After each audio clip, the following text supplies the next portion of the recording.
ॐ पूर्णमदः पूर्णमिदं पूर्णात् पूर्णमुदच्यते पूर्णस्य पूर्णमादाय पूर्णमेवावशिष्यते।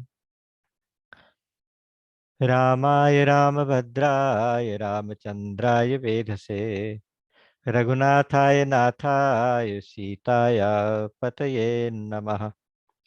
श्री राम राम रघुनंदन राम राम, श्री राम राम भरताग्रज राम राम, श्री राम राम रणकर्कश राम राम, श्री राम राम शरणं भव राम राम।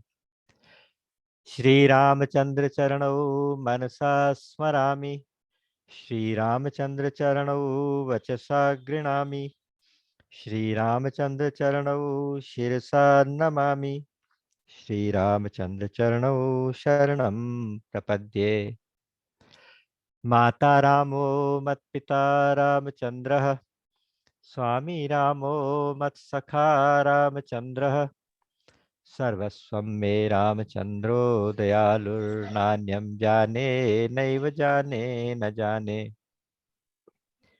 दक्षिणे लक्ष्मणो यस्य, वामे च जनकात्मजा, पुरतो मारुतिर्यस्य तं वन्दे रघुनन्दनं। लोकाभिरामं रणरङ्गधीरं, राजीवनेत्रं रघुवंशनाथं, कारुण्यरूपं करुणाकरन्तं श्रीरामचन्द्रं शरणं प्रपद्ये। मनोजवं मारुततुल्यवेगं, जितेन्द्रियं बुद्धिमतां वरिष्ठं, वातात्मजं वानरयूथमुख्यं श्रीरामदूतं शरणं प्रपद्ये। कूजन्तं राम रामेति मधुरं मधुराक्षरम्, आरुह्य कविताशाखां वन्दे वाल्मीकिकोकिलम्। आपदामपहर्तारं दातारं सर्वसम्पदां, लोकाभिरामं श्रीरामं भूयो भूयो नमाम्यहम्। भर्जनं भवबीजानामर्जनं सुखसम्पदां, तर्जनं यमदूतानां राम रामेति गर्जनम्। रामो राजमणिः सदा विजयते, रामं रमेशं भजे। रामेणाभिहता निशाचरचमो, रामाय तस्मै नमः।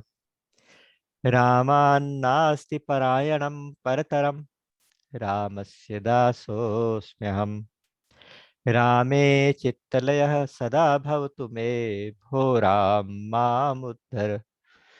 राम रामेति रामेति रमे रामे मनोरमे, सहस्रनाम तत्तुल्यं राम नाम वरानने। हा रघुनंदन प्राण प्रीते, तुम बिन जियत बहुत दिन बीते।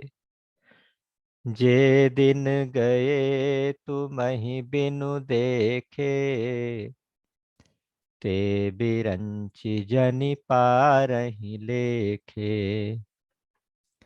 कृपा वारिधर राम खरारी, पाहि पाहि प्रणतार तिहारी। अतुलित बल अतुलित प्रभुताई, मैं मति मंद जानि नहीं पाई। निज कृत कर्म जनित फल पायो, अब प्रभु पाहि शरण तक आयो। असरन सरन बिरद संभारी, मोहि जनि तजहु भगत भयहारी। श्रवण सुजसु सुनियायहु। प्रभु भंजन भव भीर, त्राहि त्राहि आरति हरन, सरन सुखद रघुबीर। मोसम दीन न दीन हित, तुम समान रघुवीर। हस बिचारी रघुवंश मनि, हरहु विषम भव भीर। कामिहि नारि प्यारी जिमि, लोभिहि प्रिय जिमि दाम। तिमि रघुनाथ निरंतर, प्रिय लागहु मोहि राम। राम राम राम।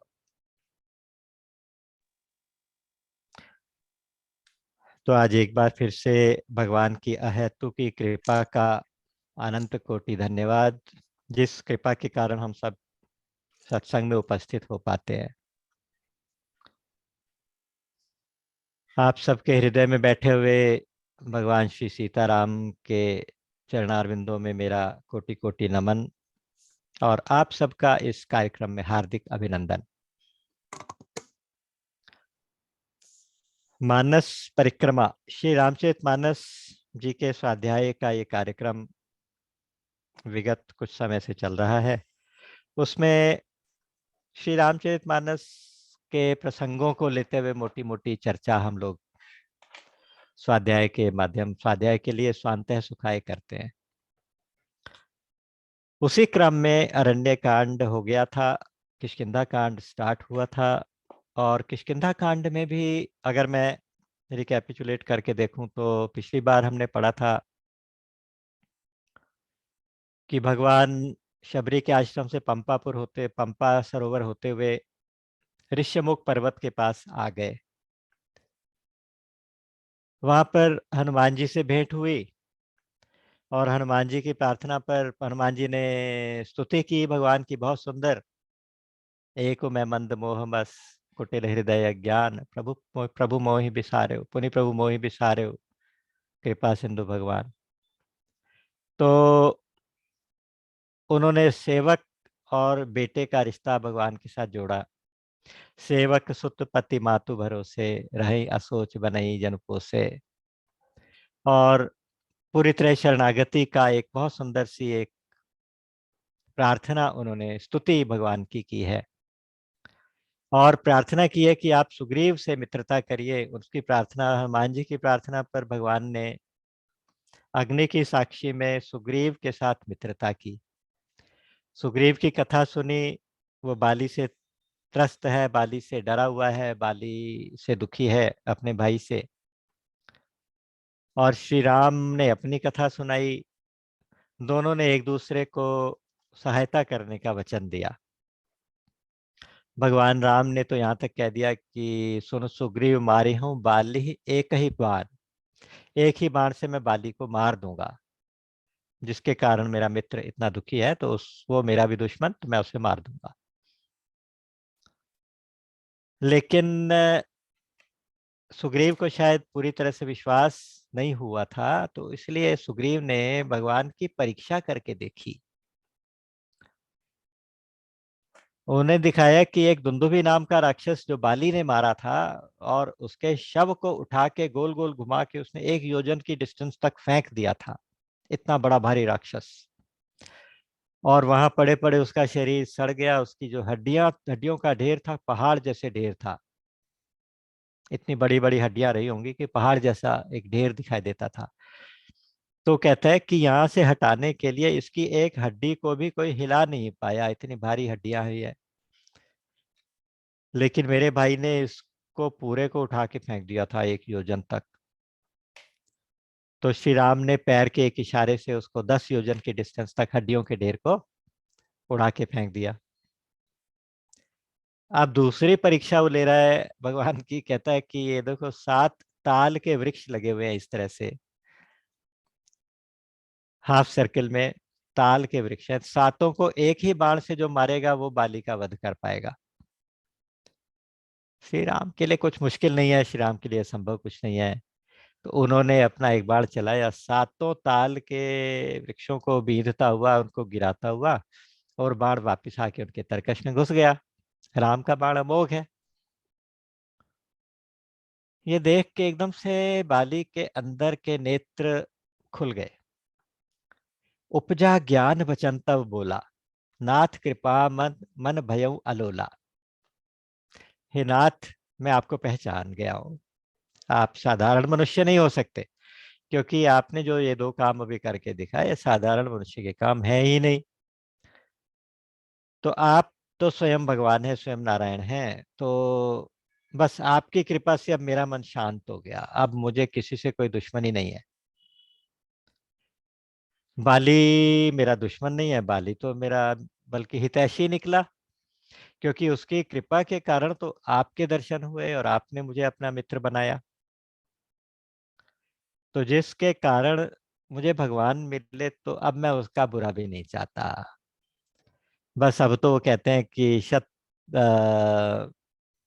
सुख संपत्ति परिवार बढ़ाई, सुख संपत्ति परिवार बढ़ाई, सब परिहरी करिहूं सेवकाई। अब तो मैं सुख संपत्ति परिवार मान सम्मान सब कुछ छोड़ के बस आपकी सेवा करना चाहता हूँ। और बाली तो मेरा परम हितकारी था, तो इसलिए मुझे उसके साथ अब कोई दुश्मनी नहीं। पहले मैं दुश्मनी की बात कर रहा था तो ऐसे था जैसे कोई नींद में सपना देखता हो। अगर नींद में कोई किसी का दुश्मन बन जाए, कोई किसी का दोस्त बन जाए, तो जब नींद खुलती है तो कोई दोस्ती नहीं, कोई दुश्मनी नहीं।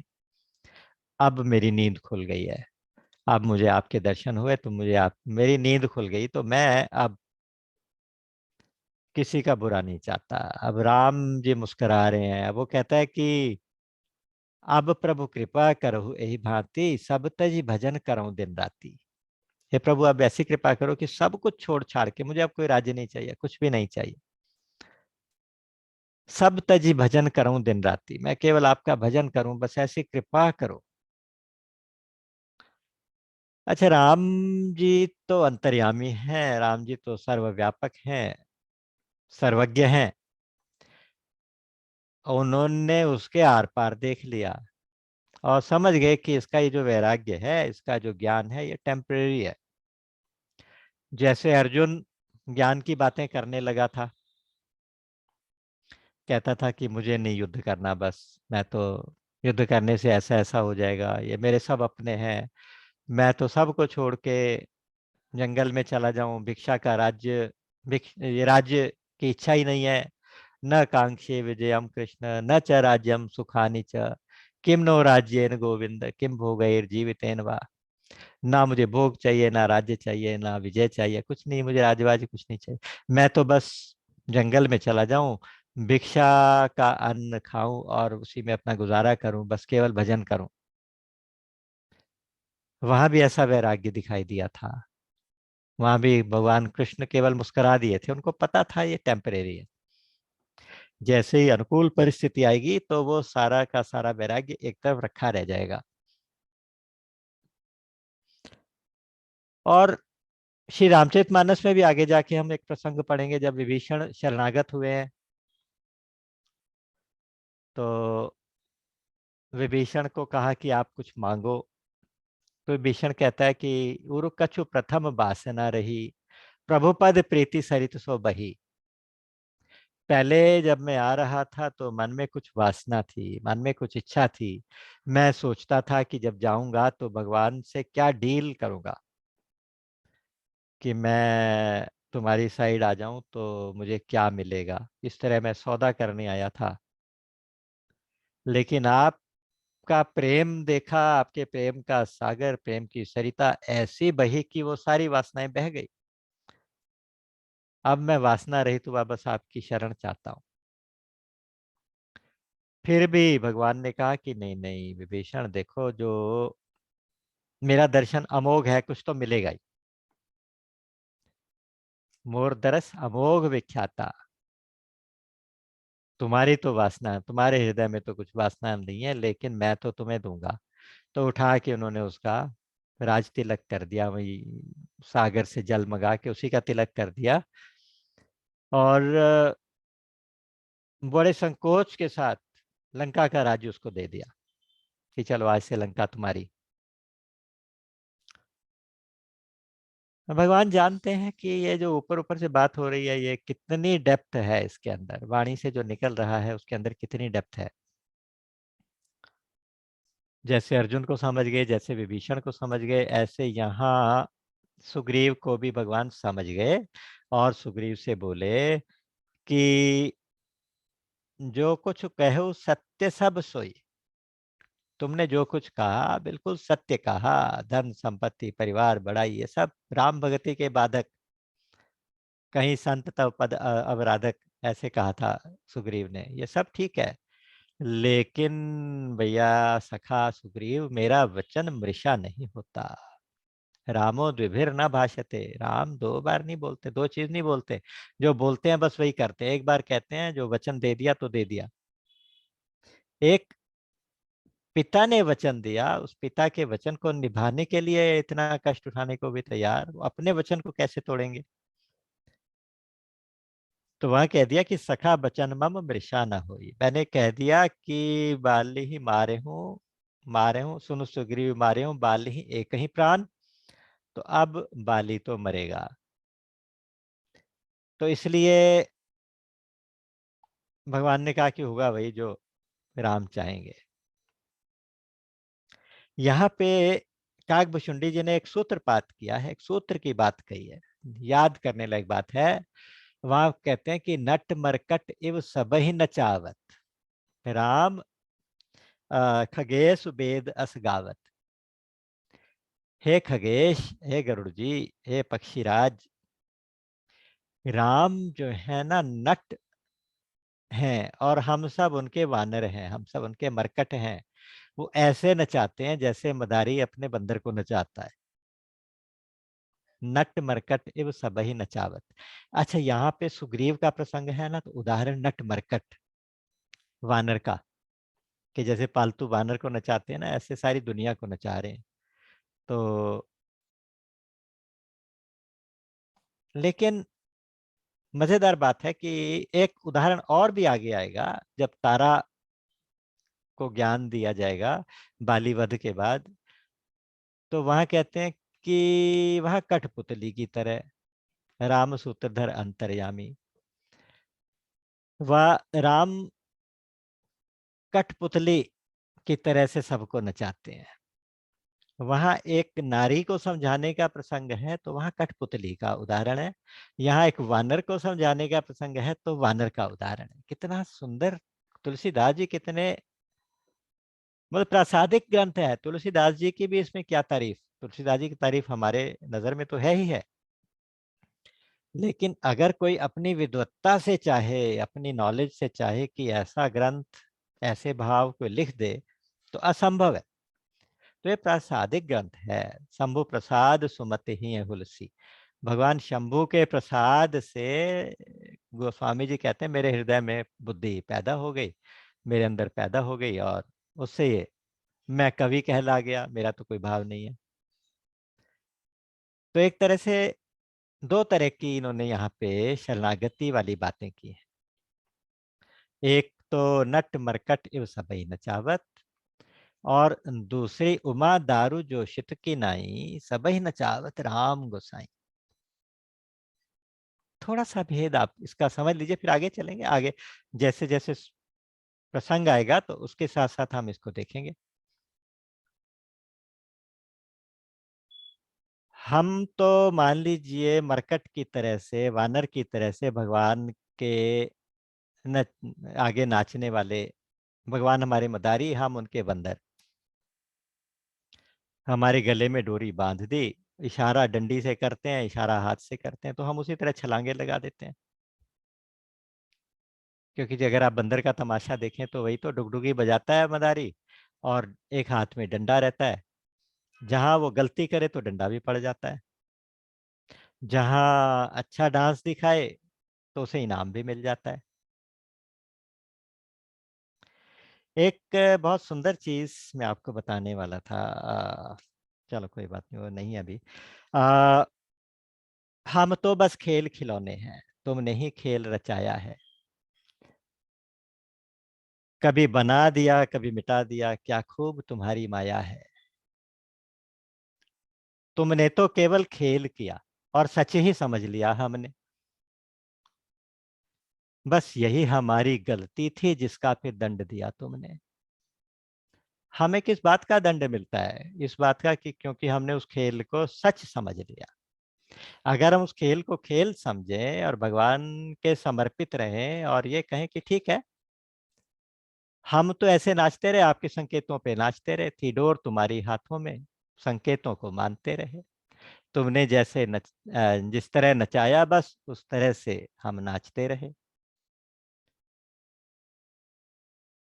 तुमने जिस तरह से नचाया हम उस तरह नाचते रहे। तुमने जो इशारे किया हम उन इशारों को मानते रहे, संकेतों को मानते रहे। तो फिर किस बात की परीक्षा लेते हो? फिर किस बात? प्रभु इतनी कठिन परीक्षा क्यों अपने जीवों की लेते हो? और फिर उसके हिसाब से आप इंसाफ करते हो हमारे साथ कि तुमने ये गलती की थी, तुमने ये अच्छा काम किया था, तुम्हें ये इसका इनाम मिला, इसका ये दंड मिलेगा। तो ये सब क्या खेल है? केवल खेल है। बस गलती हमारी यहाँ पे इतनी हो जाती है कि हम अपने आप को कर्ता और भोक्ता मानने लगते हैं। तो बस वहीं पे फंस जाते हैं। वहीं हम दंड के भी भागी हो जाते हैं, वहीं हम पुरस्कार के भी अधिकारी हो जाते हैं। और भगवान फिर उसी तरह से हमारे साथ खेलते रहते हैं। बाकी आपने देखा होगा जैसे बच्चे खेल खेलते हैं, छोटे छोटे खिलौने लगा के। एक खिलौना रखा, उसको पुलिस बना दिया, दूसरे को वो चोर बना दिया। वो पुलिस चोर को पकड़ रही है, फिर उसको मार रही है, फिर उसको जेल में डाल रही है। अगली बार जब खेल रहे तो वो वाला पुलिस बन गया, वो चोर बन गया। वो राजा बन गया, वो एक सेवक बन के सिपाही बन के खड़ा रहा।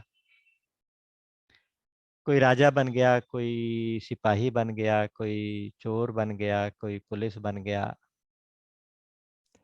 कभी कोई बन गया, कभी कोई बन गया। और जब उठा के सब उसको इकट्ठा किया तो सबको एक ही डिब्बे में बंद कर दिया। जैसे ही मम्मी ने बुलाया तो बच्चे ने उठाए खिलौने, एक तरफ फेंके और चल पड़ा।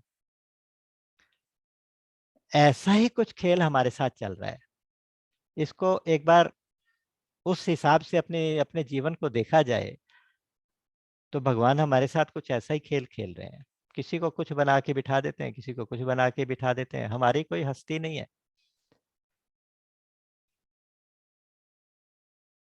और उसमें जैसे ही हमने इसके साथ अपनापन, अपनी आसक्ति, अपना अटैचमेंट किसी चीज के साथ बनाया, जहां हमने ये सोचा कि हमारी मर्जी से कुछ हो जाएगा, हमारी मर्जी से कुछ चलेगा, आपने देखा होगा कि फिर अशांति आ जाएगी।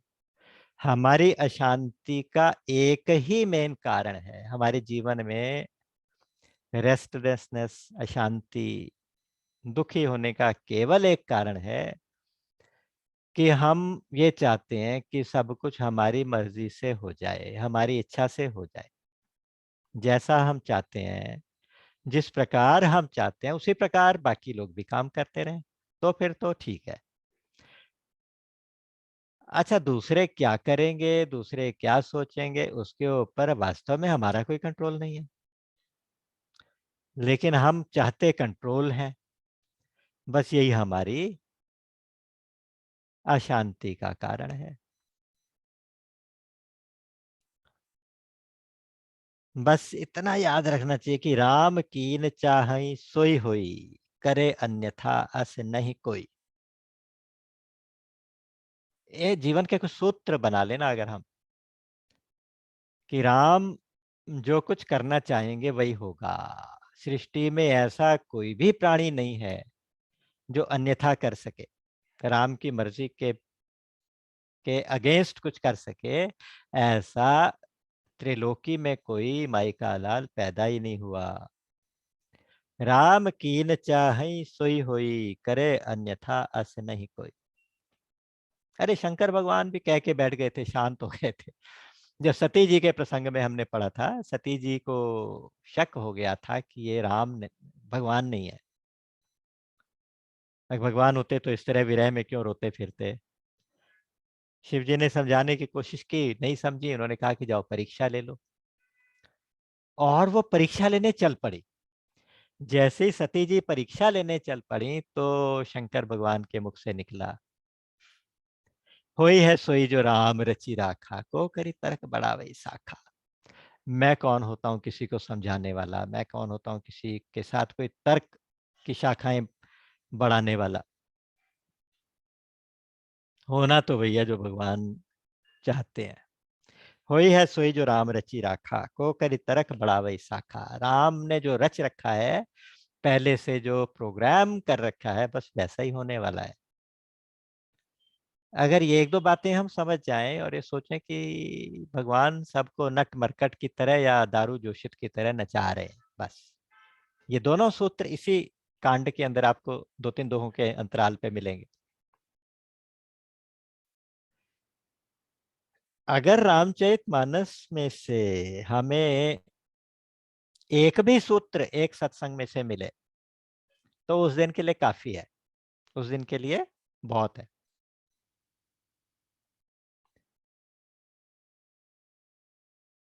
आज का मुझे लगता है बहुत बड़ा सूत्र ये सूत्रपात किया भुषुंडी जी ने। कहा आगे भगवान शंकर कह रहे हैं उसी बात को। भुषुंडी जी तो कह रहे हैं नट मरकट इव सबहि नचावत, राम खगेश वेद असगावत। वेद ऐसा कहते हैं, वेदों का प्रमाण दे रहे हैं भुषुंडी जी, और कह रहे हैं कि अ, जैसे नट अपने मरकट को नचाता है, ऐसे राम जी हमें नचा रहे हैं। हमारे गले में रस्सी बांधी है माया की, और बस इशारा करते हैं, उसके अनुसार हम छलांगे लगा रहे हैं। अच्छा, अब श्री राम ने कहा चलो भैया अब सुग्रीव आगे का कार्यक्रम किया जाए। आगे का कार्यक्रम ये था कि सुग्रीव को कहा कि तुम जाके बाली को ललकारो। मैं नगर में जाके उसको नहीं मार सकता, मैं नगर में वचनबद्ध हूं, मैं किसी नगर में प्रवेश नहीं कर सकता, तो उसको किसी तरह से शहर के बाहर निकालो। तो सुग्रीव भगवान के बल पे था, तो भगवान का सहारा उसको बैक लगती थी कि भगवान मेरे पीछे खड़े हैं। तो जिस बाली से वो हमेशा डरता रहा, अपनी जान बचाता रहा, भागता रहा, आज उस बाली को जाके ललकार रहा है, बाली बाहर निकल, बाली तुमने मुझे बहुत सताया, आ जाओ, आज इसका मुकाबला हो जाए, आज इसका फैसला हो जाए। बाली पहले सुन के तो हैरान हुआ। मैंने कहा, उसने कहा कि ये क्या हो रहा है, सुग्रीव की इतनी हिम्मत कैसे हो गई।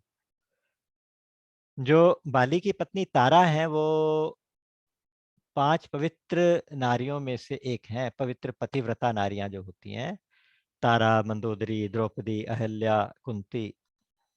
तो इनके 5 को स्मरण करने से सारे पापों का नाश होता है। तो ऐसी उसकी पत्नी थी, पतिव्रता थी तारा। तारा ने कहा कि स्वामी रुक जाओ। जैसे बाली तैयार होके, बाली किसी कोई चैलेंज करे तो बाली जैसा महाबली कैसे रुक पाएगा।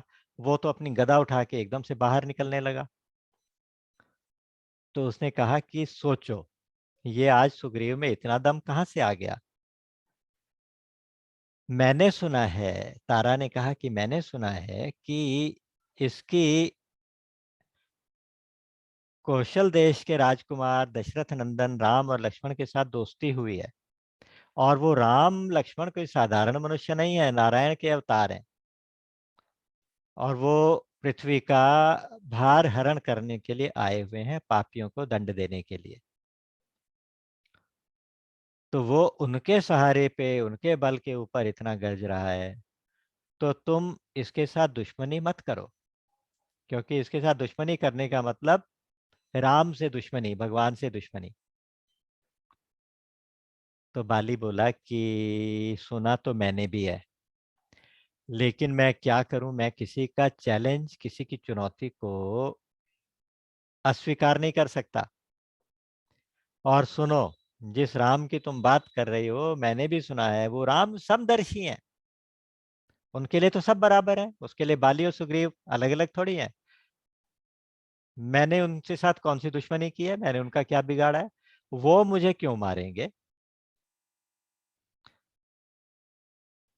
तुम तो ऐसे डर रही हो, तुम्हारा स्वभाव है डरने का, इसलिए नारी का स्वभाव डरने का होता, तुम डर रही हो। कह बाली सुन भीरु प्रिय समदर्शी रघुनाथ, और जो कदाचि मोहि मारही तो मैं हो सनाथ। और अगर एक संभावना ये भी है कि अगर वो मुझे मारे हींगे, अगर वो मारने के लिए तैयार होके आ रहे हैं, तो कोई बात नहीं, भगवान के हाथों से मरूंगा, राम के हाथों से मरूंगा, तो मुझे इससे अच्छा बड़ा मौका और क्या मिलेगा, मैं तो सनाथ हो जाऊंगा। आज तक अनाथ था, मुझे अपने नाथ के दर्शन होंगे, मैं सनाथ हो जाऊंगा। पहली बात तो समदर्शी हैं, मुझे मारेंगे नहीं, और अगर वो मारने के लिए तैयार हो गए तो उनको रोक तो कोई सकता ही नहीं। बस इतना जरूर है कि उनके हाथों मरना तो सौभाग्य की बात है, मैं तो उनके हाथों ही मरना चाहता हूँ। ऐसा कह के वो तारा को समझा के बाहर निकला युद्ध करने के लिए। तो नगर के बाहर आ गया सुग्रीव के साथ। युद्ध तो क्या होना था, सुग्रीव ने तो अभी एक ही गदा चलाई होगी, तो बाली ने सिर्फ एक घूंसा मारा, एक घूंसे में वो मूर्छित होने लगा और जाके दूर पड़ा सुग्रीव, क्योंकि उसका घूंसा वज्र जैसा है। वो इंद्र का बेटा है ना, तो उसका घूंसे में भी वज्र वाली ताकत है। तो जब वो फिर उठ के मुकाबला करने लगा, फिर उसको मार पड़ी, खूब मार पड़ी सुग्रीव को। अल्टीमेटली उसने वही किया जो आज तक करता आया, अपनी जान बचा के भागा। भाग के वापस राम जी के पास आया, बोले कि आज तो आपने मरवा दिया था, आपने मुझे ऐसा क्यों कहा कि तू जाके उसे युद्ध कर, आपको पता है उसे युद्ध में तो मैं जीत ही नहीं सकता। तो मैं, आपने मुझे इतना क्यों मरवाया। तो राम जी मुस्कुरा रहे हैं। राम जी बोले कि भैया तुम दोनों भाई मुझे बिल्कुल एक जैसे लगते हो, तुम्हारी शक्ल ऐसी है, जब तुम्हारा मल्ल युद्ध हो रहा था, जब तुम्हारी कुश्ती हो रही थी, तो मुझे पता ही नहीं चल रहा था कौन सा बाली है कौन सा सुग्रीव। देखिए यहाँ पे भगवान ने अपना समदर्शी होने वाला स्वभाव, जो बाली कहता था समदर्शी है, तो ये स्वभाव उन्होंने दिखाया कि उनको दोनों में फर्क ही दिखाई नहीं देता, ये बाली है सुग्रीव है। अब बाली को एक हिंट देने के लिए कि देखो मैं यहाँ हूँ, राम सुग्रीव के साथ है, ये हिंट देने के लिए उन्होंने सुग्रीव के ऊपर हाथ फेरा, उसके शरीर को वज्र जैसा कठोर बना दिया, और खूब शक्ति उसके अंदर आ गई, लेकिन फिर भी बाली से कम। नहीं तो उसके हाथों बाली मारा जाता। शक्ति तो मिली लेकिन बाली से कम। और उसके सुग्रीव के गले में एक भगवान ने गजमुक्ता पुष्पों की एक माला पहना दी, और कह दिया कि जाओ, अब ये माला देख के मैं पहचानूंगा कि माला वाला सुग्रीव है और बिना माला वाला बाली। ये देखने के बाद भी बाली उनसे भिड़ गया, और दोबारा से युद्ध हुआ। जब सारे पैंतरे फेल हो गए, सारा छल बल फेल हो गया, तो सुग्रीव ने आंखों में आंसू भर के वापस भगवान की तरफ देखा, घूम के देखा। तब भगवान पीछे पेड़ के पीछे से खड़े होके युद्ध देख रहे थे, तो उन्होंने वहीं से बाण चलाया, और वो बाण सीधा जाके बाली के हृदय में लगा, और बाली नीचे गिर पड़ा। राम का बाण था। जैसे ही नीचे गिरा, तो अब राम जी सामने आ गए, आंखें लाल लाल, हाथ में धनुष बाण, सिर पे जटाजूट, पीतांबर, इतना सुंदर वेश।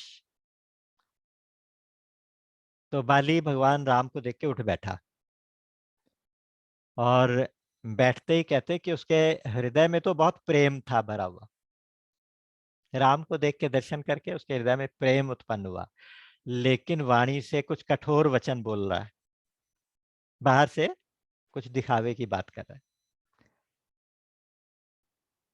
तो कहता है कि धर्म हेतु अवतरे गोसाई, मारे मोहि व्याध की नहीं, मैं बैरी सुग्रीव प्यारा,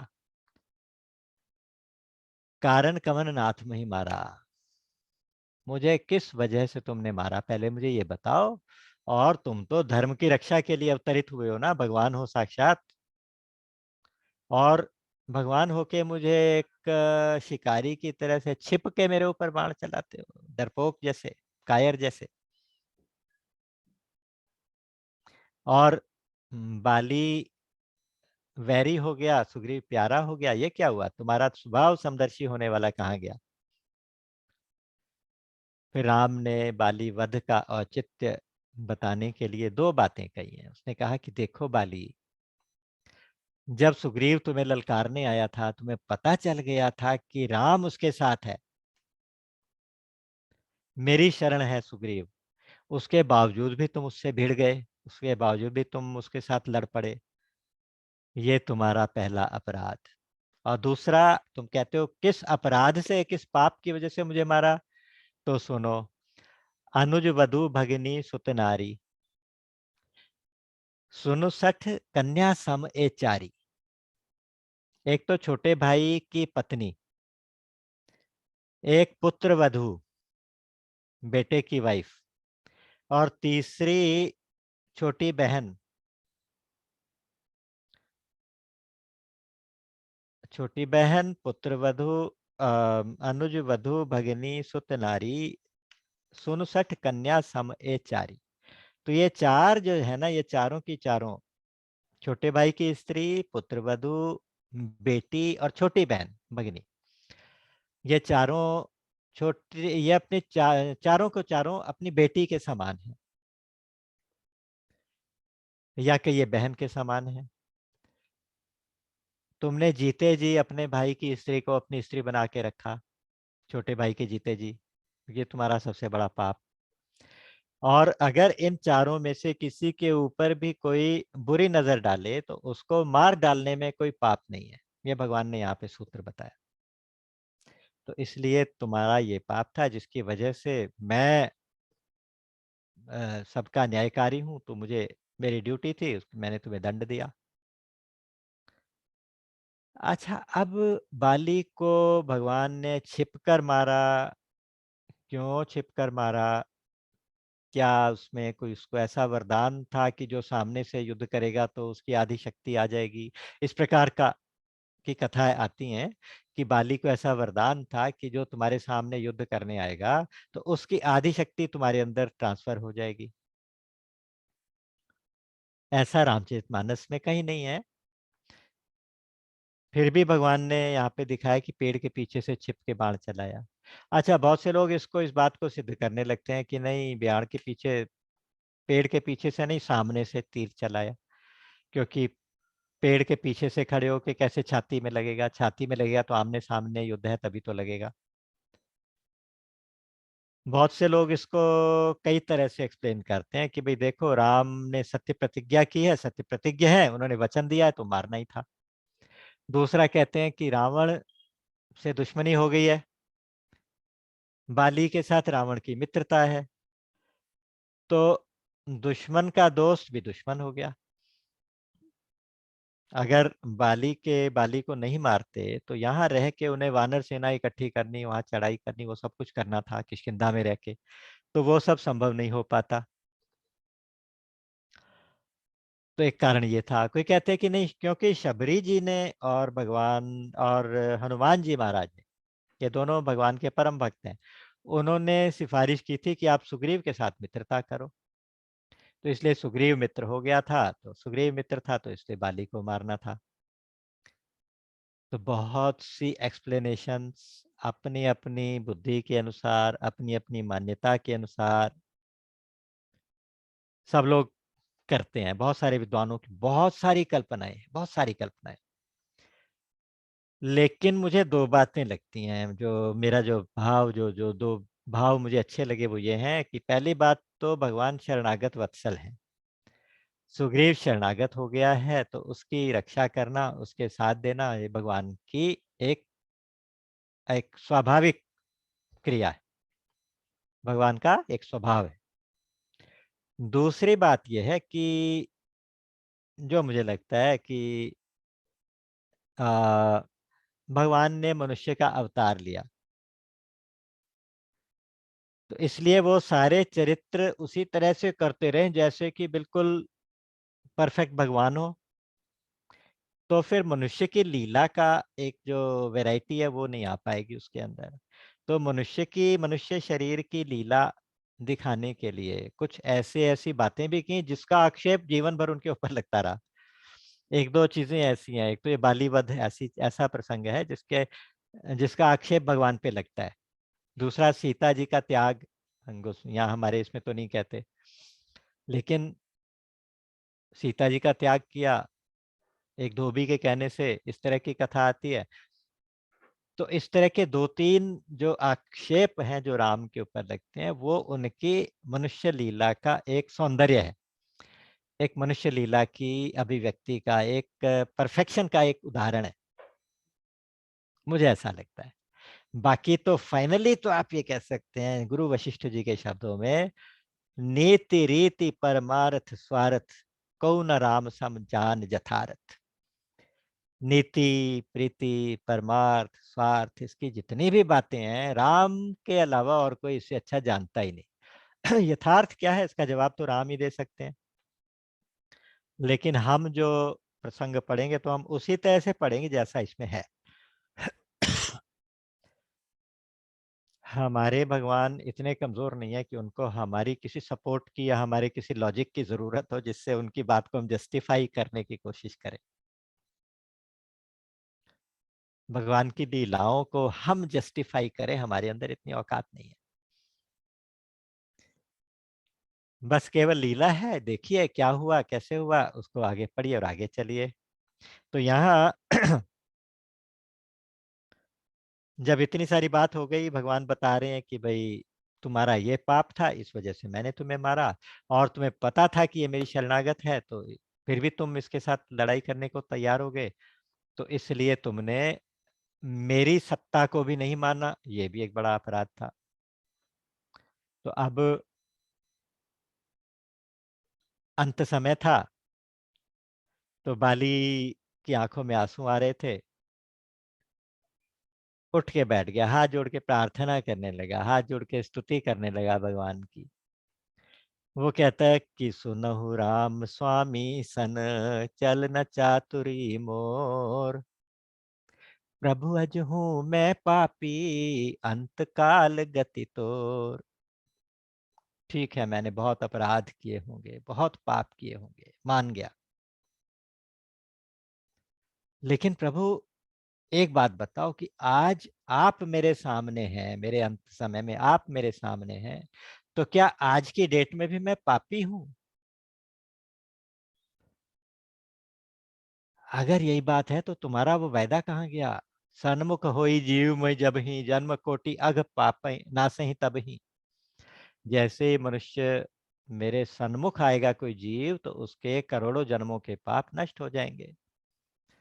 तो आज मुझे आप पापों का दंड क्यों दोगे? आज तो आप मेरे सामने हो, आप मेरे सामने, फिर भी मैं पापी हूं क्या? प्रभु अजहू मैं पापी, अंतकाल गति तोर। अब इस तर्क के आगे भगवान भी पिघल जाते हैं। भगवान करुणा करके आए, उसके सिर के ऊपर हाथ फेरा, बाली के सिर पे हाथ रखा और कहा कि प्यारे बाली, अगर कहो तो मैं तुम इस शरीर को रख सकते हो, मैं तुम्हें माफ किया, तुम चाहो तो अपने प्राणों को इस शरीर में रख सकते हो।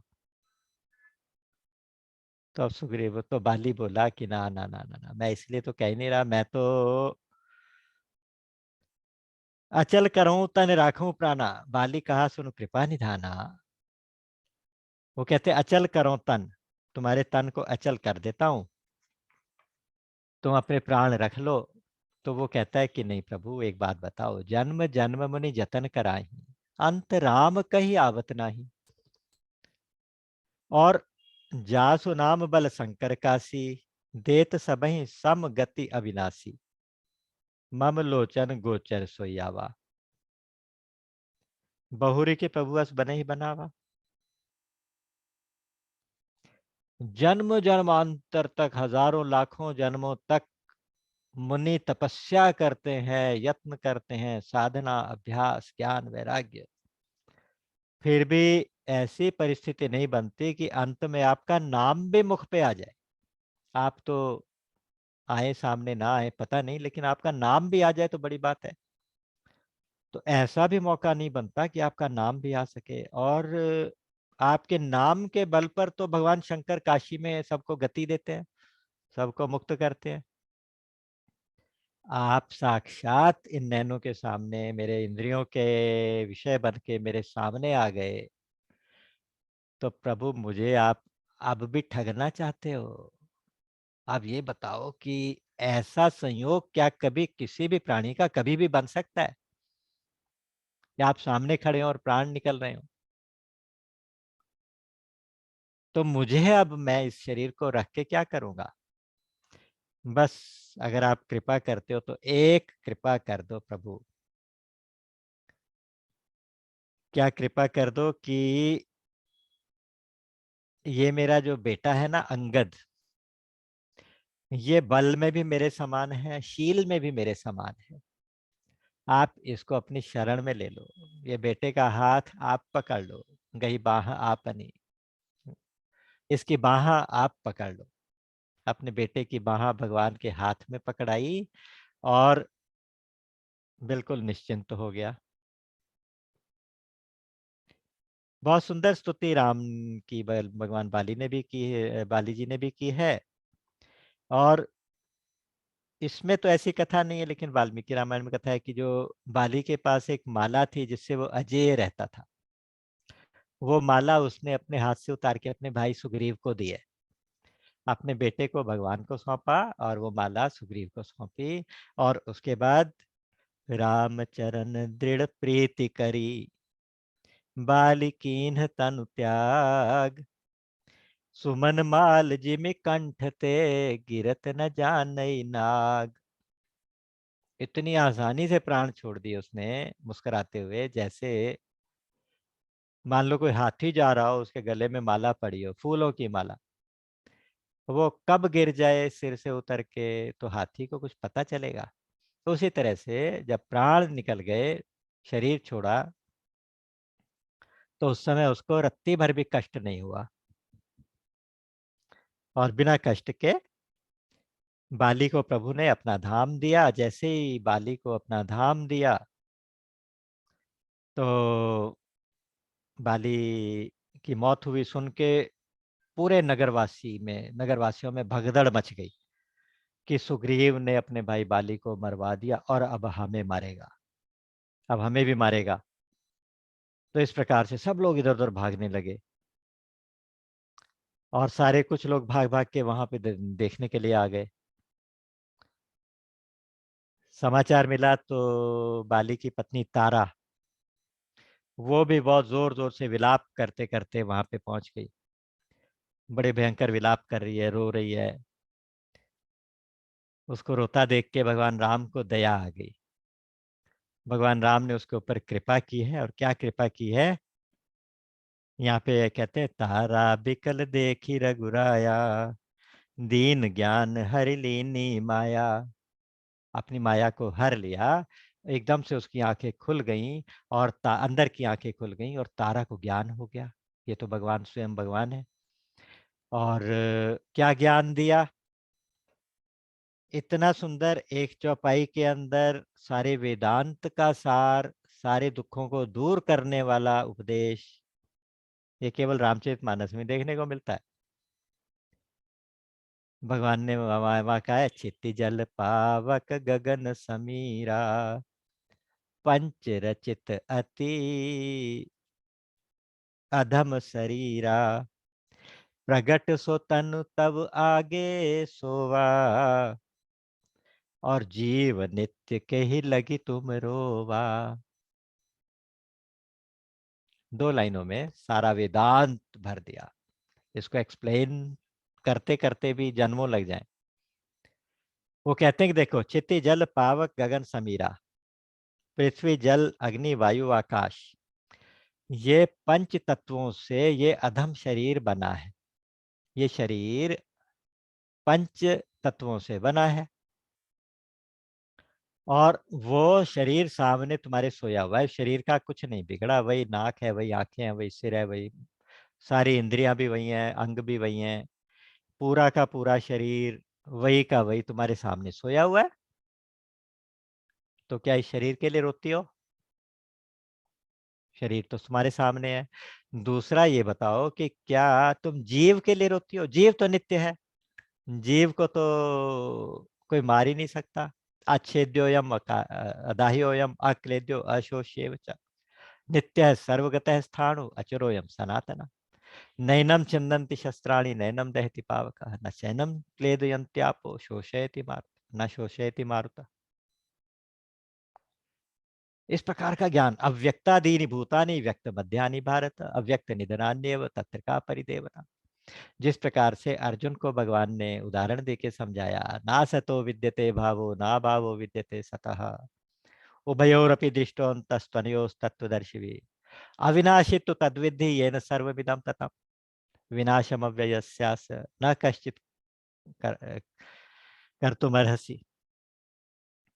कहने का मतलब यह है कि उस अविनाशी जीव का तो कुछ बिगड़ता नहीं, वो तो जीव वैसे का वैसे है, शरीर कभी रहता नहीं और पंच तत्वों से बना हुआ, वो पांचों तत्वों से बना हुआ शरीर तुम्हारे सामने पड़ा है। जीव अनित्य है, तो तुम किसके लिए रो रही हो मुझे ये बताओ। एकदम से जैसे उसकी आंखें खुली, ज्ञान हुआ, उपजा ज्ञान चरण तब लागी, एकदम से भगवान के चरणों में गिर गई, ज्ञान हो गया। और भगवान ने कहा कि तारा मांगो, तुम क्या मांगती हो। तो उन्होंने अपने भगवान के चरणों की भक्ति, परम भक्ति मांग ली और भक्ति का वरदान लेके तारा भी वहां से चली गई। यहां भगवान शंकर ने सूत्रपात किया, उमा दारु जोशित की नाई सब ही नचावत राम गोसाई। राम सबके स्वामी हैं, गोसाई हैं, और वो हे उमा जी सबको ऐसे नचाते हैं जैसे कठपुतली नचाने वाला कठपुतली को नचाता है। कठपुतली में अपना कोई प्राण नहीं है, कठपुतली में अपना कोई प्रयास नहीं है। जैसे बंदर का उदाहरण दिया था ना, वो भी शरणागत है, वो भी शरणागति है, लेकिन उस शरणागति में थोड़ा सा प्रयास है। जैसे आप ऐसे समझ लीजिए कि शरणागति एक प्रयास वाली, एक बिना प्रयास वाली शरणागति, उसमें अपना कोई प्रयास नहीं है। व्यास भरोसे कुंवरी के सोवत पांव पसार, काहू के बल भजन को काहू के आचार, व्यास भरोसे कुंवरी के सोवत पांव पसार। तो भगवान के भरोसे बिल्कुल टोटल छोड़ दिया। जैसे बिल्ली का बच्चा, आंखें बंद होती है, नवजात बच्चा पड़ा रहता है, बिल्ली उसको सुरक्षित स्थान में रखना चाहती है, उसकी माता अपने नुकीले दांतों से उसे उठाती है, उठा के दूसरी जगह रखाती है, और वो आंखें बंद करके पड़ा रहता है, क्योंकि उसको उन दांतों से कोई कष्ट नहीं होता, कोई चुभता ही नहीं, इतने ध्यान से करती है। ये बिल्ली जैसी भक्ति है जिसमें अपना कोई प्रयास नहीं है। कठपुतली जैसी भक्ति है, कठपुतली जैसी शरणागति है, इसमें अपना कोई प्रयास नहीं है। और दूसरी बंदर का बच्चा है, वो अपनी माँ के पेट से चिपका रहता है, और वो माँ छलांग लगा के एक पेड़ से दूसरे पर, एक डाल से दूसरी पर जाती रहती है, और वो बच्चा अपने प्रयास से माँ को अपने पंजों से पकड़ के रखता है। ये बंदर के बच्चे वाली शरणागति है। वो नट बरकट वाली एक शरणागति, यहाँ पे का एक उमा दारू जोशित वाली शरणागति। दारू कहते हैं लकड़ी को, जोशित कहते हैं नारी को। लकड़ी की नारी यानी कठपुतली, लकड़ी की पुतली, तो कठपुतली वाली शरणागति है। और आप एक भाव सुनिएगा, बहुत सुंदर भाव एक था। कहते हैं कि मैं तो रंग मंच पर एक कठपुतली बनकर नाचा, मैं तो एक रंग मंच पर, मैं तो रंग मंच पर एक कठपुतली बनकर नाचा, भला बुरा मैं क्या जानूं जब तुमने डोर संभाली। और मजेदार बात क्या है कि हुआ तुम्हारा खेल खूब, ठीक है तुम्हारा खेल है, तुम बहुत बढ़िया खेल खिलाया, हुआ तुम्हारा खेल खूब, पर कभी आपने भगवान विचार किया कि हुआ तुम्हारा खेल खूब लेकिन हम पर क्या बीती। सूत्रधार तुम क्या समझोगे पीड़ा अभिनय वाली। मेरी करुण रुदन की व्यथा को समझ न पाया कोई। हंसते रहे लोग सब, हंसते रहे देख सब लोग, बजा बजा कर ताली।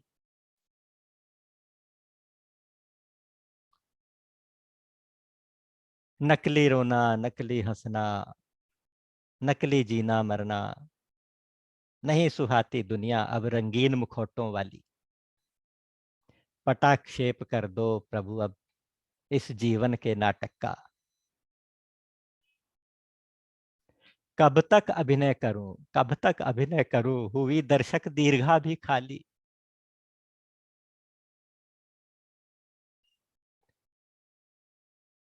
भगवान तो कठपुतली बना के नचा रहे हैं। अगर कठपुतली के अंदर फीलिंग्स होती तो वो यही तो भगवान से कहती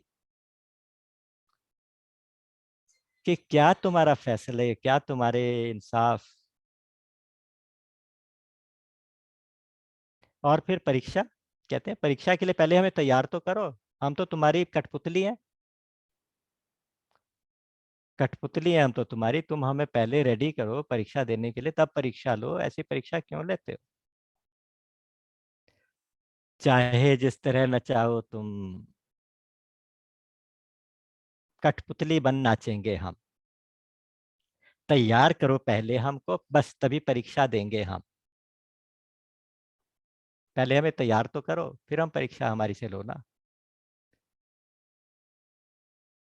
अपनी मर्जी से तो हम हमने कुछ किया ही नहीं। जब अपना कुछ अस्तित्व नहीं तो हार जीत से डरे ही क्यों? जब तुम ही सदा साथ में थे तो परिणाम की चिंता करें ही क्यों? तुमने ही तो नचाया, तुमने ही कर्म कराए, तुमने ही सब कराया। भगवान से बस एक बार हाथ उठा के कह दो कि हम तो हैं नालायक बच्चे। मान गए हम नालायक हैं, चलो। हम तो हैं नालायक बच्चे। यदि असफल भी हो जाएंगे, तुम अपनी परीक्षा में फेल भी कर दोगे, तो अपना क्या है, जग वाले सब तुमको दोषी ठहराएंगे। तुमने ही तो हमें नचाया था। तो अब उसकी परीक्षा लेके तुम हमें फेल कर दो तो कर दो। तो टीचर की तो बदनामी होगी। उमा दारू जोशित की नाई, सबही नचावत राम गोसाई। अब बाली मरने से नहीं डरा। क्यों नहीं डरा? भगवान सामने है, उसको भगवान पे भरोसा है। आपको मैंने एक बार कभी ये कथा सुनाई होगी जरूर। एक कोई पादरी, पादरी जी थे, वो पार्क में सैर करने सुबह सुबह जा रहे थे, साथ में कुत्ता था उनके। तो एक किसी ने आके रिक्वेस्ट की, उसने कहा कि मेरे पिताजी बिल्कुल डेथ बेड पे हैं, अंतिम सांसें चल रही हैं, तो आप एक बार आकर उनको ये आशीर्वाद दे दो, उनके लिए प्रेयर कर दो। तो फादर जो तुरंत उनके घर आ गए, आके उनके सिर पे हाथ रखा, कुछ ज्ञान का उपदेश दिया। तो उस आदमी ने कहा कि फादर, मुझे डर लग रहा है। उसने कहा डर क्यों लग रहा है? कहते बस अननोन का डर है, मुझे पता नहीं उस पार क्या है। तो आप मुझे बता सकते हैं कि उस पार क्या है? इतने ही में क्या हुआ कि फादर जो उस मरीज के, उस व्यक्ति के कमरे में आ गए थे, दरवाजा बंद था। बाहर से उस दरवाजे के खुरचने की आवाज आई, नाखून खुरचने की, और दरवाजे को धक्का लगा, और वो जो फादर का जो कुत्ता था वो दौड़ के आ गया अंदर। तो बोले ये तुम्हारा जवाब है। इस डॉग ये डॉग भी आज पहली बार इस कमरे में आया है। उसको नहीं पता था उस पार क्या है, उसको सिर्फ एक भरोसा था कि उस पार मेरे मालिक हैं, उस पार मेरे मालिक हैं। तो जब अपने मालिक पे इतना भरोसा होता है ना, तो फिर डरने की कोई बात नहीं होती। फिर इस पार क्या और उस पार क्या। तो इसलिए कहा गया कि सुमन माल जिमि कंठ ते गिरत न जानई नाग। ऐसे फूलों की माला गले में से गिर गई, इस हाथी के गले में, और हाथी के गले से जैसे माला गिरी, उसको कोई कष्ट नहीं हुआ, उसी तरह से प्राण निकल गए, कोई कष्ट नहीं हुआ। भगवान पे इतना भरोसा था। तो यहाँ ये 2-3 सूत्र याद करने वाले हैं। चलो, अब इसके बाद क्या हुआ, बाली तो गए भगवान के धाम। सुग्रीव दुखी होने लगे, सुग्रीव को भेजा कि तुम जाके इसका विधिवत अंतिम संस्कार करो। तो उन्होंने फिर अंगद के हाथों से उसका अंतिम संस्कार कराया, खुद भी साथ में रहे, सुग्रीव भी। और अंतिम संस्कार करके जब सब निवृत्त हो गए, तो उसके बाद भगवान ने लक्ष्मण को कहा कि देखो, मैं नगर में जा नहीं सकता, तुम जाओ, हनुमान को लेके जाओ और दूसरे लोगों को लेके जाओ साथ में, और सुग्रीव को राज्याभिषेक करके आओ, और साथ में अंगद को युवराज का पद दो। तो ऐसा ही हुआ, लक्ष्मण अंदर गए, वहां जाके उन्होंने सुग्रीव को राजा बनाया और अंगद को युवराज बनाया। अंगद को भगवान की शरण में सौंप के गए थे, तो अब अंगद के भी हितों की रक्षा करनी थी, अधिकार की रक्षा करनी थी, तो भगवान ने वो दोनों काम बखूबी इस तरह से निभा दिए। अब उन्होंने सुग्रीव को वापस बुलाया और बुला के उसको राजनीति सिखाई, और बताया कि कैसे कैसे प्रजा का पालन करना है, क्या क्या करना है, किस तरह से मैनेज करना है, सब कुछ समझाया। और कहा कि अब तुम जाओ, और अब चक्कर क्या है कि बारिश का मौसम शुरू हो गया, वर्षा ऋतु आ गई है। इस वर्षा ऋतु में सीता की खोज तो हो नहीं सकती, तुम राज्य तो करो लेकिन मेरा काम मत भूलना। ये भी एक सूत्र की बात। भगवान कहते हैं कि माँ मनुस्मर युद्धे च, तुम राजकाज भी करो लेकिन मुझे भी याद रखना, मेरा काम याद रखना, राम काज को भूलना नहीं, कि मुझे राम का काम करना है, उस चीज को भूलना नहीं। तो इसलिए जैसे गीता में कहा ना, माँ मनुस्मर युद्धे च, मेरा स्मरण करो और युद्ध भी करो, सब कुछ करो। तो ऐसा कह के उसको वापस भेज दिया और कहा कि मैं नगर में जा नहीं पाऊंगा, तो यहीं प्रवर्षण पर्वत के पास मैं यहीं पे रह जाऊंगा। वर्षा ऋतु बीतेगी तो फिर सीता की खोज में दोबारा से हम लोग निकलेंगे, तब तक के लिए आप लोग जाओ। भगवान ने रामचरितमानस में 3 दोस्त बनाए, 3 सखा बनाए। आप अपने हिसाब से उनकी ग्रेडिंग कर सकते हो, ग्रेड 1, ग्रेड 2, ग्रेड 3। मैं उदाहरण देता हूँ। एक उन्होंने निषाद को सखा बनाया। निषाद का उन्होंने कोई एज इट इज उपकार नहीं किया था, उसका कुछ काम भी नहीं किया था। निषाद राज गुह जो थे, इतने निष्काम भक्त थे कि जैसे ही भगवान राम उनके गांव श्रृंगवेरपुर में पहुंचे, तो उन्होंने कहा कि ये मेरी सारी संपत्ति, मेरा सारा परिवार, मेरी सारी प्रजा अब आपकी है। सब कुछ उनके आगे रख दिया, सब कुछ उनको समर्पित कर दिया, और कह दिया कि प्रभु आप यहीं पे 14 वर्ष बिता दो ना, कोई बात नहीं, अयोध्या में नहीं रहना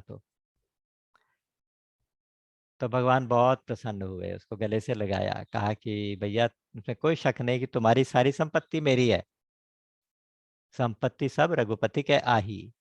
बाद में भरत जी ने कहा, संपत्ति सब राम जी की है, लेकिन उनको एक बार आप समर्पित करके उसका भोग करें तो वो दोष नहीं होता। तो उसने समर्पित की, उसके बाद भगवान ने कहा कि नहीं, तो फिर भगवान की आज्ञा का पालन किया। भगवान के लिए वहां पे एक साथरी बनवाई, पेड़ के नीचे, सिंसुपा वृक्ष के नीचे। दूसरा सखा उन्होंने बनाया विभीषण को, मान लीजिए। विभीषण का काम भगवान ने किया, है ना, रावण को मारा, उसको राज्य दिया।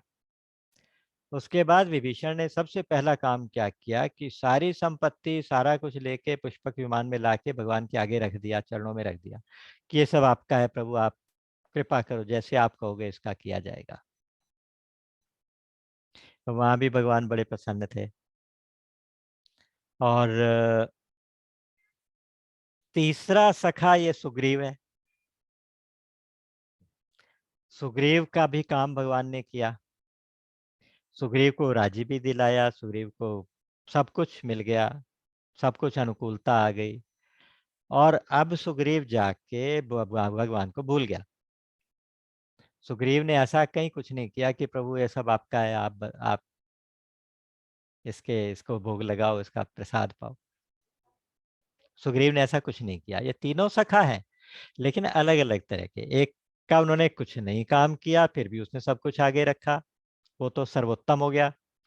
दूसरे का काम किया, फिर उसने सब कुछ आगे रखा, तो वो सेकंड ग्रेड हो गया। अब सुग्रीव, आप अंदाजा लगा लो। तो इसलिए भगवान फिर ऐसे भक्त को भी, ऐसे शरणागत भक्त को, सखा को भी रास्ते पे लाना जानते हैं। इसका प्रसंग अभी आगे आएगा। तो आज भगवान ने देखा कि प्रवर्षण पर्वत के ऊपर एक, उनके आने से पहले देवताओं ने पहले से एक गुफा बना दी थी। बहुत सुंदर सी स्फटिक की गुफा थी, स्फटिक स्टोन होता है उसकी गुफा। बाहर एक स्फटिक की शिला बनी हुई थी, आसपास कंदमूल फल लगे हुए थे, जल की व्यवस्था, सब कुछ था। और देवताओं ने पहले ही गुफा बना रखी थी कि भगवान कुछ समय आके यहाँ पे निवास करेंगे। और जैसे ही भगवान ने कहा कि हम यहाँ रहेंगे, तो सारे देवी देव खुश हो गए। सब लोग, कोई भंवरे के रूप में, कोई कीड़े मकोड़े के रूप में, कोई पक्षी के रूप में, सब लोग वहां पे आके, ऋषि मुनि भी सब उनकी सेवा के लिए वहां पे हाजिर हो गए। और उसके बाद वर्षा का वर्णन किया भगवान ने, बहुत सुंदर।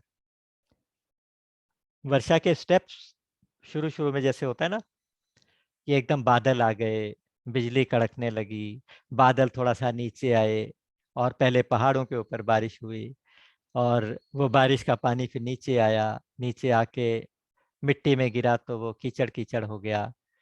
छोटे छोटे तालाब भर गए, छोटी छोटी नदियां भर के उसका पानी बाहर निकलने लगा, बड़ी नदियां भी एकदम से भर के चलने लगी, और वो सारी की सारी जाके तालाबों में, तालाब भर गए, फिर वो समुद्र में चली गई। इस प्रकार से बिल्कुल सीक्वेंस वाइज बहुत सुंदर वर्णन वर्षा ऋतु का भगवान ने किया। शॉर्ट में हम इसको देखेंगे। ये प्रसंग मुझे याद है, शायद प्रभा दीदी को याद हो, क्योंकि ये हमारे ना कोर्स की किताबों में होता था, हिंदी की बुक्स में। रामचरितमानस का एक प्रसंग हिंदी की बुक्स में जरूर होता था, सेवंथ एट्थ, मतलब सिक्स सेवंथ एट्थ क्लासेस के अंदर। एक किसी क्लास के अंदर परशुराम प्रसंग था, एक में ये वाला था, एक क्लास के अंदर हमारे वो पुष्प वाटिका का प्रसंग होता था। मुझे आजकल नहीं पता होता है कि नहीं, क्योंकि आई डाउट कि आजकल शायद होता हो, क्योंकि अगर इस तरह का कोर्स में ये रामचरितमानस अब पढ़ाने लगे तो हंगामा हो जाता है। तो एनीवे वो हमारा विषय नहीं है। तो मुझे ऐसे याद आ रहा है, तो उसमें फिर कुछ चौपाइयाँ हैं, जैसे मैं मुख्य मुख्य चौपाइयाँ पढ़ के उनका, क्योंकि इसमें ना हर एक्शन जो जो जो कुछ हो रहा है उसका कुछ ना कुछ आध्यात्मिक अर्थ भगवान निकाल के लक्ष्मण को समझा रहे हैं। लक्ष्मण को कह रहे हैं कि देखो लक्ष्मण, वर्षा ऋतु आ गई है, घन घमंड नभ गर्जत घोरा, प्रियाहीन डरपत मन मोरा।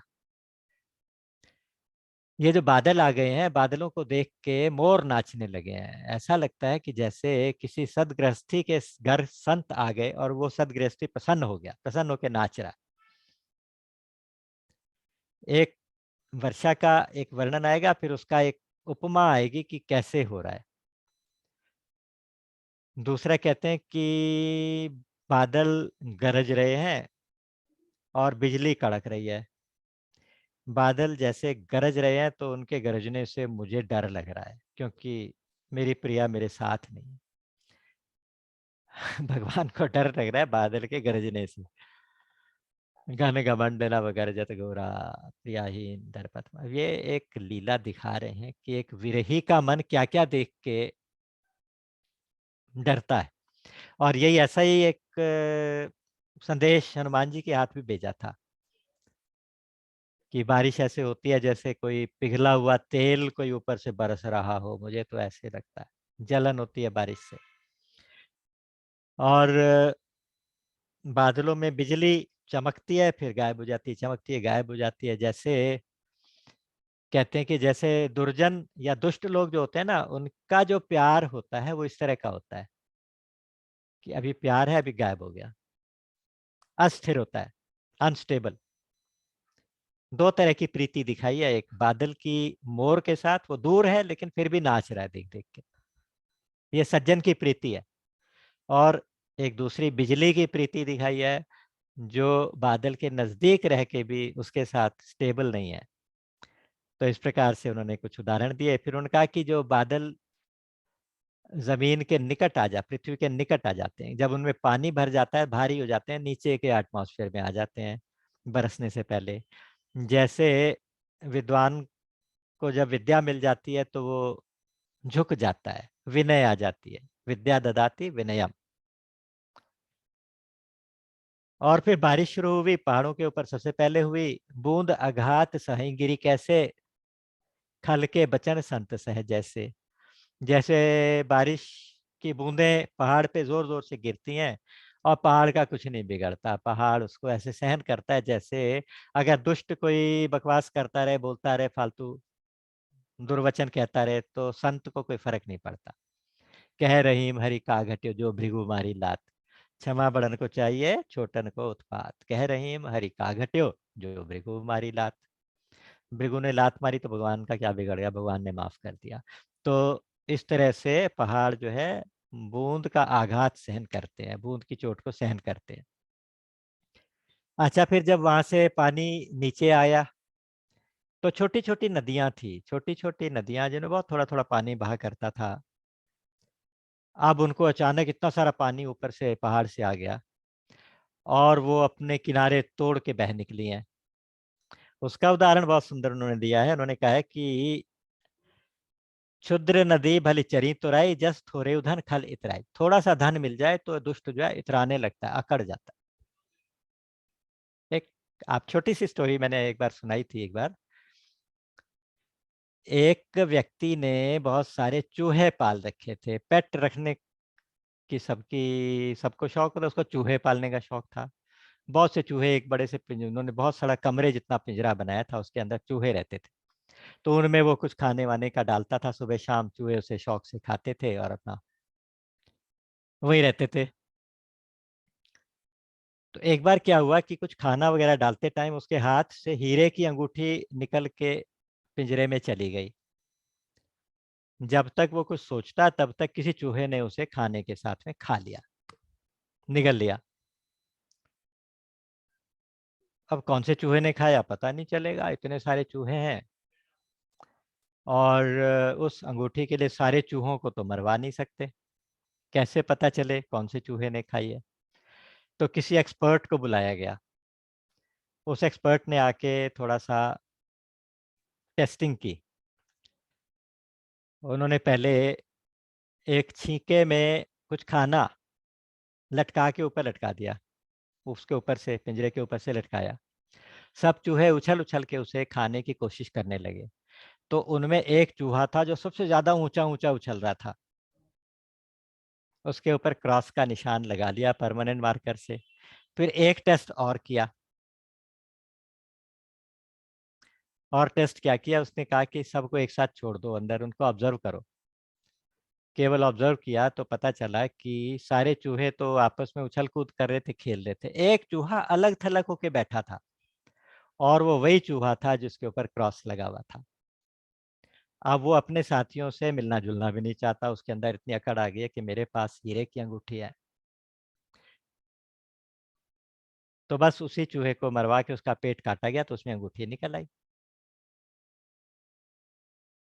अच्छा, एक बहुत ऑफ द ट्रैक उदाहरण दे रहा हूँ।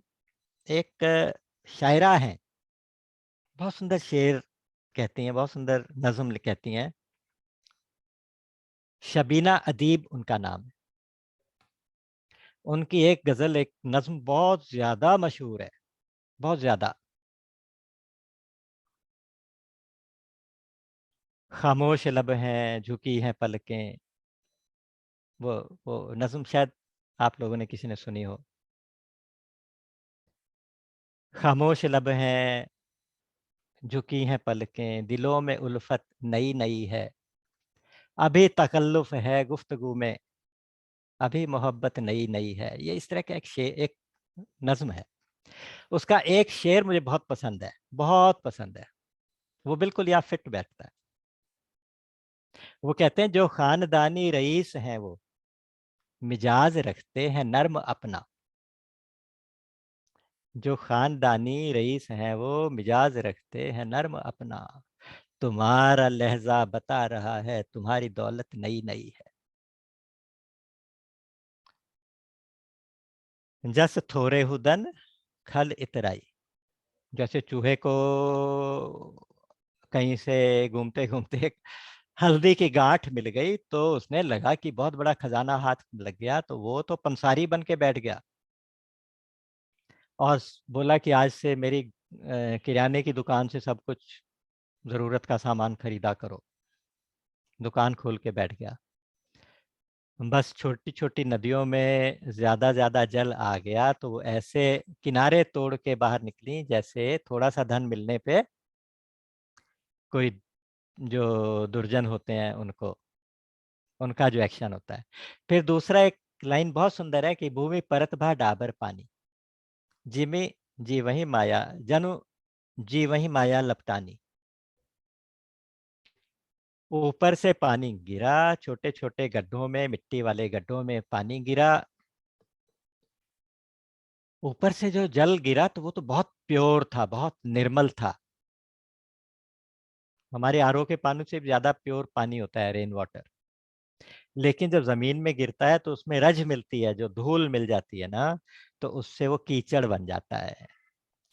कहते हैं ऐसे हो गया जैसे जीव जैसे ही नीचे आया उसके बाद माया लिपट गई और वो कीचड़ बन गया, मल बन गया। रजोगुण लगा, रजोगुण के रूप में माया, रज के रूप में यानी धूल के रूप में माया मिली। और माया के साथ कंडीशनिंग होके वो जीव जो था मलिन हो गया। जनु जीव ही माया लपटानी। छोटे छोटे गड्ढों में पानी गिरा, मिट्टी लगी, कीचड़ बन गया। बस छोटे छोटे जो जीव हैं, जीव जब नीचे आए माया के साथ कंडीशनिंग हुई तो माया ममता मल मिल गई उनको, ममता का मल, अहमता का मल लग गया। जीव जब ते हरिते बिलगान्यो, जब ते देह गेह निज जान्यो, माया बस स्वरूप विसरायो, ते भ्रम ते दारुण दुख पायो। विनय पत्रिका। तो एक और उन्होंने कहा कि चारों तरफ से पानी इकट्ठा हो के अब तालाब में जा रहा है, नदी में जा रहा है, लोअर लेवल्स पे जा जाके इकट्ठा हो रहा है। तो ये ऐसे है जैसे सारे सद्गुण सज्जन के पास पहुंचते हैं और वो नदी जब बहती है, नदी में इतना सारा पानी आ गया, वो सब बहती जाती है, उसका वेग और तेज होता जाता है, वो सीधी सीधी जाके सागर में जाके गिर रही है नदियां। और सागर में जाके उनका वेग शांत हो रहा है। सागर में मिलने के बाद नदी का वेग शांत हो जाता है। अपनी पहचान नदी खो देती है, अपना नाम रूप खो देती है और अपनी गति को भी खो देती है। फिर वो समुद्र की तरह एक रस हो जाती है। तो वो ऐसे है जैसे हुई अचल जिम जीव हरि पाई।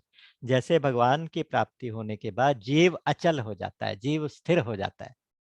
जीव की चंचलता मिट जाती है जब भगवान की प्राप्ति होती है, जब उसको स्वरूप साक्षात्कार हो जाता है। एक मुंडक उपनिषद में कहा, यदा यथा नद्यः स्यन्दमानाः समुद्रे अस्तम गच्छन्ति नाम रूपे विहाय। जिस प्रकार से नदियां बहते बहते अपना जाके समुद्र में जाके मिल जाती हैं, अपना नाम और रूप दोनों खो देती हैं, उसी तरह से तथा विद्वान नाम रूपादि मुक्तः परात् परम पुरुषमुपैति दिव्यम। अपना नाम रूप खो के उसी तरह से जीव जो है भगवान से जाके मिल जाता है। इस तरह के बड़े सुंदर सुंदर अध्यात्म के उदाहरण वर्षा ऋतु के माध्यम से भगवान ने दिए। और आगे क्या कह रहे हैं तो शॉर्ट में देख रहे हैं, हम शॉर्ट में दर्शन करते चले। फिर कहते हैं कि इतनी घास फूस उगाई है जमीन पे, इतनी ज्यादा हरी हरी घास उगाई है कि सारी पगडंडियां छिप गई है, रास्ते ही नहीं दिखाई दे रहे आने जाने के। इसी तरह से यात्राएं बंद हो जाती थी वहां, क्योंकि सब पगडंडियां छिप जाती थी। अब उस घास को काटा जाएगा तो पगडंडी फिर वापस से दिखने लगेगी। ये पगडंडियां क्या है? ये हमारे सदग्रंथ हैं जो हमें भगवत प्राप्ति की तरफ मार्ग दिखाते हैं। लेकिन जो पाखंडवाद की बारिश होती है, जिमी पाखंडवाद ते लुप्त होई सदग्रंथ, पाखंडवाद जो शुरू हो जाता है, नकली गुरु, नकली चेले, नकली शोर शराबा, तो उनसे सारे के सारे जो असली रास्ते, अध्यात्म के रास्ते, वो बंद हो, वो हमारे सदग्रंथ छिप जाते हैं। तो उसी तरह से पगडंडियां छिप गई हैं। और चारों तरफ अब मेंढक देखो टर टर बोल रहे हैं, इतना शोर हो रहा है मेंढकों का, आवाज कुछ समझ में नहीं आ रहा, आवाज बहुत हो रही है, समझ में कुछ नहीं आ रहा। जैसे बहुत सारे ब्राह्मण ब्रह्मचारी मिलके ना वेद पाठ कर रहे हो। सुनने में भला लगता है लेकिन समझ तो कुछ नहीं आ रहा। और कहते हैं कि जैसे अगर ढूंढने से भी धूल कहीं नहीं मिलती, धूल कहीं मिल नहीं रही, जैसे क्रोध करने से फिर धर्म का आता पता नहीं रहता, उस तरह से बारिश से धूल गायब हो जाती है। खेती से धरती हरी भरी हो गई है, जैसे उपकारी की संपत्ति बढ़ जाती है। और कहीं कहीं बारिश इतनी ज्यादा हो गई है कि खेतों की क्यारियां, जो खेतों की जो मुडेर हैं, सब टूट फूट गई है और उससे पानी बह के बाहर तक निकल गया, खूब सत्यानाश हो गया, सब कुछ खेती बिगड़ गई। ऐसे हो गया कि जैसे बहुत ज्यादा स्वच्छंदता से नारियां बिगड़ जाती हैं। और नारी क्यों, यहाँ पुरुष को भी लेना चाहिए कि नारी और पुरुष ज्यादा स्वच्छंदता होगी तो उसमें आचरण बिगड़ ही जाएंगे। फिर कहते हैं कि यहाँ वहाँ जितने भी पथिक हैं, जितने भी रास्ते पे चलने वाले लोग हैं, बटिक बटुक कहते हैं जिनको, बटोही, वो सारे बारिश में रुक जाते हैं, जहाँ तहाँ रुक जाते हैं कि बारिश में यात्रा करना ठीक नहीं। और वो कैसे कि जैसे ज्ञान उत्पन्न हुआ तो इंद्रियां सब स्थिर हो जाती हैं, उसी तरह से जब बारिश आई तो सारे पथिक जो है रुक जाते हैं, अपनी अपनी जगह पे रुक जाते हैं। और अंत में दो दोहे उन्होंने कही हैं कि बहुत तेज हवा चलने लगी है, देखो लक्ष्मण, बहुत तेज हवा चलने लगी है, हवा चलने से बादल उड़ जाते हैं। जैसे अगर किसी कुल में कोई कुपुत्र उत्पन्न हो जाए, नालायक बेटा पैदा हो जाए, तो सारे सद्धर्म, सारे सद आचरण गायब हो जाते हैं कुल के। उसी तरह से बारिश में हवा चलने से सारे के सारे बादल उड़ जाते हैं। और कितना सुंदर वर्णन है कि दिन के टाइम कभी कभी बादल छा गए तो अंधेरा हो जाता है, रास्ता दिखाई नहीं देता, इतना अंधेरा हो जाता है शाम के टाइम, दोपहर के टाइम। और कभी कभी अचानक सूरज निकल आता है तो फिर सारे रास्ते दिखाई दे जाते हैं। ऐसे है जैसे उपजई बिनसई ज्ञान जिमि पाई कुसंग सुसंग, बहुत सुंदर उदाहरण है। कुसंग के मिलने से अंधेरा आ जाएगा और सुसंग मिलेगा, सत्संग मिलेगा तो सारे रास्ते दिखाई देने लगेंगे, रोशनी हो जाएगी। तो इसलिए कभी रोशनी हो जाती है, कभी अंधेरा हो जाता है। जैसे कुसंग के मिलने से बुरी संगत में, अच्छा कुसंग केवल ये नहीं है कि जो कंपनी आपकी कुसंग है, आपकी जितनी भी इनपुट्स हैं वो सारी आपका संग है। आप क्या खाते हैं, क्या पीते हैं, क्या देखते हैं, क्या सुनते हैं, कहाँ रहते हैं, कौन सा ग्रंथ पढ़ते हैं, कौन से आचरण करते हैं, उन वो सारे के सारे कुसंग और सुसंग की श्रेणी में आ जाते हैं। हमारे स्वामी रामसुदास जी कहा करते थे कि देखो अखबार भी कुसंग है, उपन्यास पढ़ना, स्टोरी बुक्स पढ़ना, अखबार पढ़ना, ये सब कुसंग है। और आजकल तो हम रहे ही कुसंग में रहे हैं। व्हाट्सएप क्या है, सोशल मीडिया सारा क्या है, जितने न्यूज चैनल्स हैं ये सारे क्या है, टीवी क्या है, इतने ज्यादा इनपुट्स, नेगेटिव इनपुट्स हैं, वो सारे के सारे कुसंग है। मुजफ्फरनगर के संत हैं भाई साहब, शायद आज जुड़े हैं तो उनको याद होगा, वकील साहब। वो कहते थे कि मैं तो कई साल पहले, टीवी भी तो देखते ही नहीं, खैर कई साल पहले से अखबार पढ़ना छोड़ चुका हूँ। ऐसे स्वामी कल्याण देव जी के दर्शन किए थे तो वो भी यही बात कहते थे, कहते थे मैं कभी टीवी नहीं देखता, मैं कभी अखबार नहीं पढ़ता, लेकिन जो ज़रूरी हम फिर किसी ने पूछा कि फिर ज़रूरी बातें कैसे दुनिया की कैसे पता च आप इतने अपडेट रहते हो, आपको सारी बात पता है कि डॉलर कैसे जा रहा है और कैसे जा रहा है, वो यूएस प्रेज़िडेंट कहाँ पहुँचा हुआ है, वो सारी बातें तो आपको पता रहती हैं।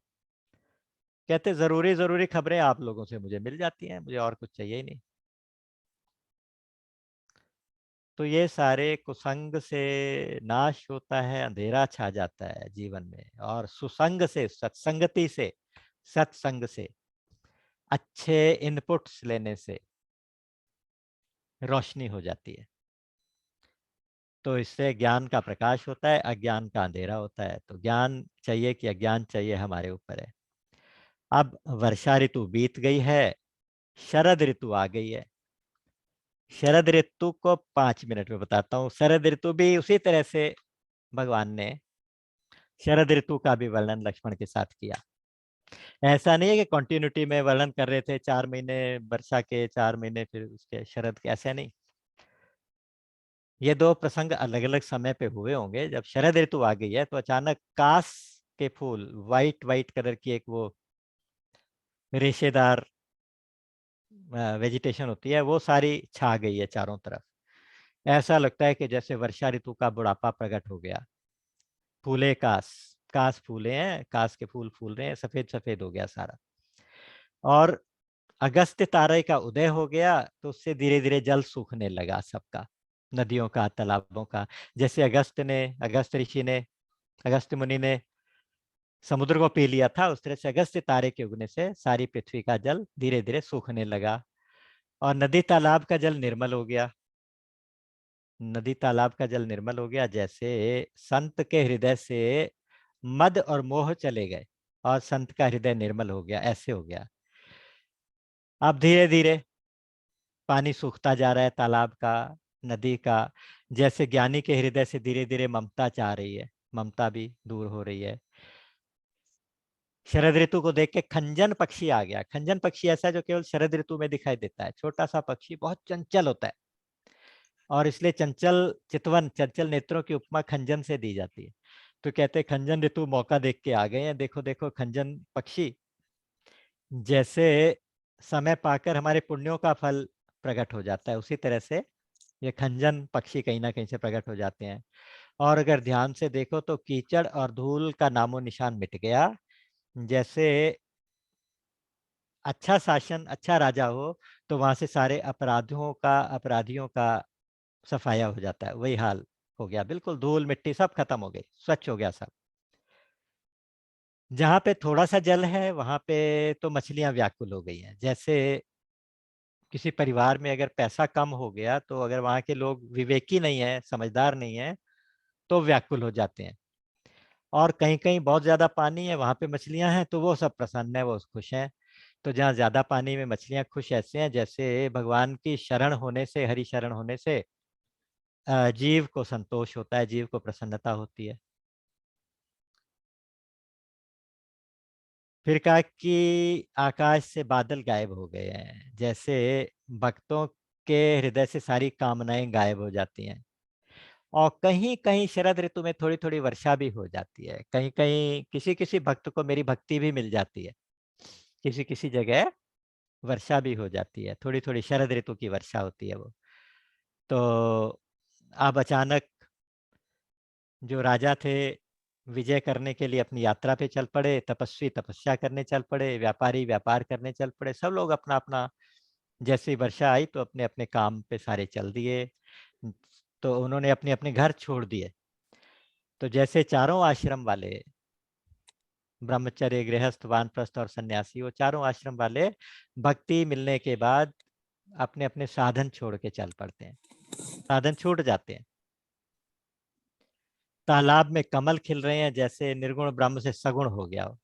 ब्रह्म निर्गुण था, अब साकार सगुण साकार हो गया। उसी तरह से पहले कमल दिखाई नहीं देते थे, अब दिखाई देने लगे। रात्रि आ गई तो चकवा दुखी हो रहा है, जैसे दूसरे की संपत्ति देख के दुर्जन दुखी हो जाते हैं। चातक पक्षी जो है, पपीहा जो है, पीहू-पीहू बोल रहा है, रो रहा है, क्योंकि प्यासा रह गया है। जैसे शिवद्रोही जो है, वो हमेशा दुखी रह जाता है। चंद्रमा ने ताप का हरण कर लिया, जैसे संत के दर्शन से पापों का नाश हुआ। और चंद्रमा को चकोर एकटक देखता रहता है, जैसे भगवान के दर्शन करके भक्त भगवान को देख रहा हो। मच्छर इत्यादि सब समाप्त हो गए, सर्दी आ गई है, तो जैसे ब्राह्मण से वैर हुआ तो सारे कुल का नाश होता है, ऐसे मच्छरों के कुल का नाश हो गया। और फिर लास्ट में कहते हैं कि बरसाती कीड़े-मकोड़े जो जीव बहुत सारे पैदा हो गए थे, वो सारे समाप्त हो गए। जैसे सद्गुरु के मिलने के बाद सारे भ्रम और संदेह समाप्त हो जाते हैं। शरद ऋतु भी बीत गई, अब शरद ऋतु भी आ गई है, वर्षा ऋतु बीत गई है। अब भगवान राम को बेचैनी शुरू हो गई है, वो चाहते हैं कि अब सीता की खोज करानी चाहिए। अब सुग्रीव ने इस बीच में बिल्कुल पता ही नहीं किया कि आप कैसे हो, क्या कर रहे हो। तो इसलिए अब भगवान उस सुग्रीव को रास्ते पे लाने के लिए क्या करते हैं, ये सब जानने के लिए हम अगली बार का इंतज़ार करेंगे। और अगली बार फिर जहाँ तक भगवान जी इस यात्रा को पहुँचाएँगे, हम चलेंगे। बाकी इन भावों का, इन कथाओं का कोई अंत नहीं है। राम अमित गुण सागर थाह कि पावहि कोई। संतन सन जस किछु सुने तुम्हें सुनायो सोई। बोलिए सच्चिदानंद भगवान की जय।